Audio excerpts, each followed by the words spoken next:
Hi there, welcome back to the channel. Today we're going to be continuing our series about commonly asked questions by candidates in the IELTS exam, and today's question is going to relate to interruptions, specifically what to do if the examiner interrupts you, should you be worried, what does it mean, and that kind of thing.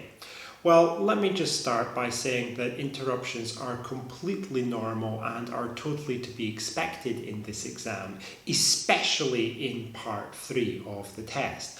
And this is because the exam is very strictly timed.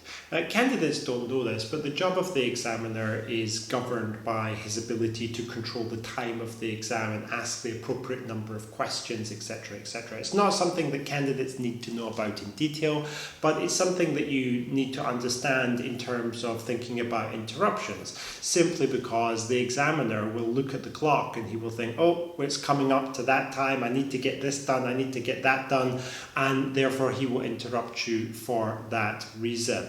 The majority of interruptions in the exam simply take place due to time. So it means absolutely nothing to the candidate's, success level or anything like that. It's simply a factor of time is up, or the examiner needs to accomplish a certain amount within a set time frame, and he has judged that it should be at this point that he needs to move on. So just think about it that way for the majority of cases.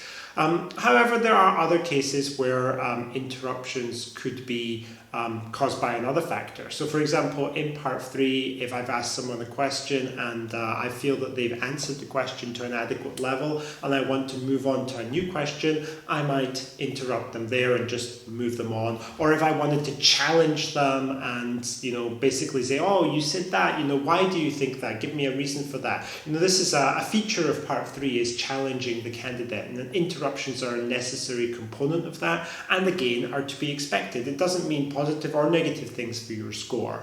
It just means that this is how the exam actually is. The only instance where an interruption could be negative would be where the examiner interrupts you and repeats a question again. Like for example, in part 1, if a candidate has been asked a question and they've misunderstood it, I may repeat the same question again. I may interrupt them and repeat the same question again. Or in part 3, if they've misunderstood my question, I may interrupt them and say, hey, no, that's not what I meant. What I meant was this. Then yeah, that is slightly negative because it shows that the candidate doesn't have the ability to understand the question in its original form. Of course, if you go on and answer it quite well, then it's just a small mistake. It's nothing serious. But if it happens repeatedly, then it might be more problematic, and it's something that could compromise your score undoubtedly.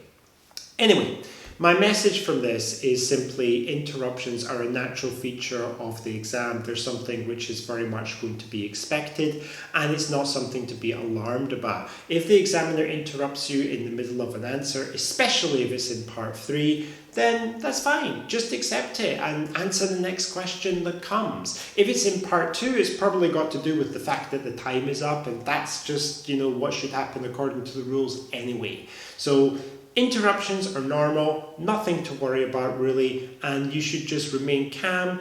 Don't think that the examiner is going to give you a terrible score because of an interruption. It is not the case. Try your best to focus on what the next question from the examiner is and answer it as fully as possible. Alright, so that'll do it for this video. I hope people found the content useful, and I wish you all success in your exam. I will see you soon in the next video.